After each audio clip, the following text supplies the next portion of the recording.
Selamat datang kembali. Hari ini kita mau gali lebih dalam nih, sebuah gagasan yang, cukup provokatif ya dari materi kita.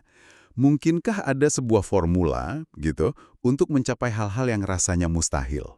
Konsepnya menarik banget. Mari kita bedah bareng-bareng. Nah, untuk mulai, mustahil yang dimaksud di sini tuh apa sih sebenarnya? Ya, ini menarik karena materinya langsung bedain, ada dua level mustahil. Pertama, ada mustahil pakai M besar. Ini tuh pencapaian yang gede banget, yang bener-bener ngubah cara kita ngelihat batas kemampuan manusia. Contohnya ya, kayak mendarat di bulan, atau lari 1 mil di bawah 4 menit, skalanya dunia gitu.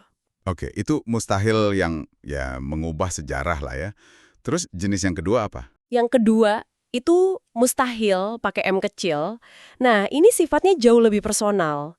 Ini nunjuk ke hal-hal yang Anda sendiri secara pribadi yakin banget nggak mungkin bisa Anda capai sekarang. Sesuatu yang rasanya jauh banget di luar kemampuan atau bahkan bayangan Anda saat ini.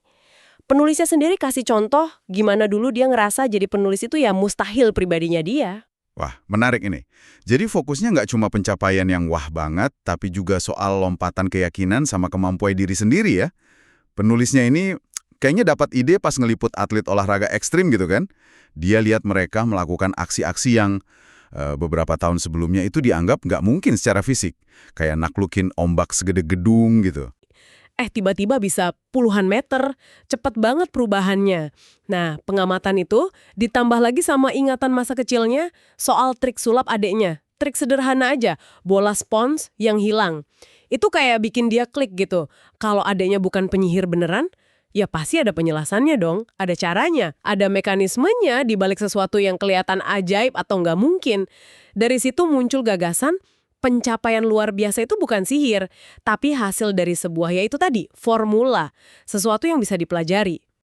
Oke, jadi dari ngamatin atlet sama trik sulap sederhana, kesimpulannya, kemustahilan itu bukan sihir, tapi ada mekanismenya. Dan kuncinya, kata materi ini, ada di biologi kita. Gimana tuh penjelasannya? Nah, ini dia bagian yang seru banget, mungkin agak radikal ya kedengerannya. Logikanya gini, kepribadian nggak bisa diskalakan, tapi biologi bisa. Maksudnya, karena kita semua ini kan pada dasarnya punya mesin biologis yang sama hasil evolusi ribuan tahun. Jadi ada mekanisme neurobiologis dasar yang berlaku universal buat semua orang. Formula buat mencapai mustahil ini argumennya ia bekerja buat siapa aja, karena akarnya di kesamaan biologis kita, bukan di kepribadian kita yang beda-beda. Itu ide yang kuat banget ya. Kuncinya justru di kesamaan kita, bukan perbedaan. Tapi kan pengalaman pribadi, passion, latar belakang kita, itu kan pengaruhnya gede juga ya. Gimana materi ini lihat peran itu? Pertanyaan bagus. Materi ini nggak bilang faktor individu itu nggak penting kok. Biologi itu nyediain potensi dasarnya, mesinnya gitu. Tapi gimana mesin itu mau diarahkan, bahan bakarnya apa, motivasi Anda misalnya, terus tujuan spesifiknya apa, nah itu sangat dipengaruhi pengalaman, nilai, konteks pribadi. Jadi biologi itu fondasi universalnya, tapi bangunan di atasnya tetap unik punya Anda. Oke, jadi lebih jelas posisinya. Nah, formula biologis universal ini tadi disebut ada 4 pilar utama ya. Apa aja tuh? Betul. Formulanya ini berpusat di 4 kemampuan kognitif inti yang secara biologis udah ada di diri kita.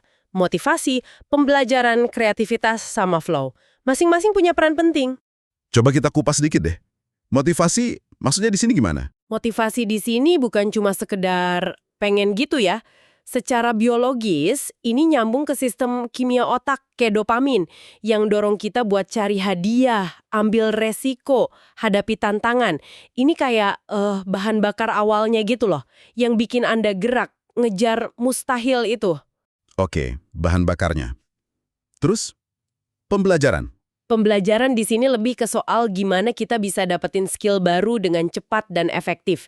Jadi nggak cuma nyerap info, tapi proses bolak-balik buat nguasain kemampuan baru yang dibutuhin buat naklukin tantangan mustahil itu. Adaptasi terus, ningkatin kemampuan terus. Kreativitas. Nah, kreativitas ini fungsinya kayak setirnya. Pas kita hadapi hambatan atau masuk wilayah baru nih dalam perjalanan ke mustahil. Kreativitas kemampuan nyambungin ide-ide aneh, lihat pola baru, nemuin solusi unik, itu yang nentuin arah baru atau terobosan yang kita perluin. Dan yang terakhir, flow. Ini sering banget kedengeran istilahnya. Iya, flow itu kondisi performa puncak. Pas Anda benar-benar larut dalam aktivitas, rasanya dan kerjanya itu di level terbaik. Secara neurobiologis, ini kondisi optimal di mana fokusnya tajam banget, rasa akunya hilang, waktu rasanya beda. Materi ini nekenin banget kalau flow bisa percepat belajar dan ningkatin performa secara drastis, kadang disebut bisa sampai 500% karena otak berfungsi efisien banget. Ini kayak turbo boost-nya lah dalam formula ini. Jadi, motivasi yang mulai, pembelajaran bikin jalan terus, kreativitas ngarahin, dan flow itu ngebutin ya. Terus, artinya apa nih buat Anda yang lagi dengerin? Penulisnya berpendapat kalau ngejar performa puncak atau mustahil pribadi ini tuh kayak main permainan tak terbatas. Anda nggak bener-bener kalah cuma karena gagal di tengah jalan. Gagal itu ya bagian dari belajar. Anda baru kalah kalau Anda berhenti main, berhenti nyoba dorong batas diri Anda sendiri. Nggak peduli segede atau sekecil apa mustahil versi Anda itu. Ini pemikiran yang lumayan melegakan ya, bahwa batasan yang kita rasa itu mungkin bukan takdir, tapi lebih ke soal mesin biologis kita yang belum dioptimalkan aja. Ketat sekali.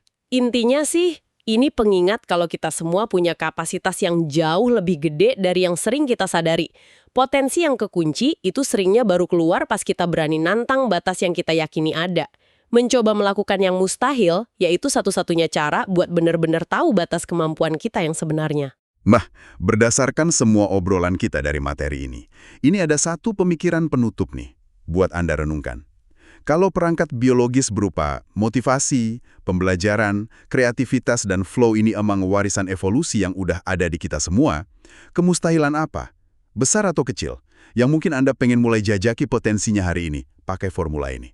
Coba dipikirkan deh.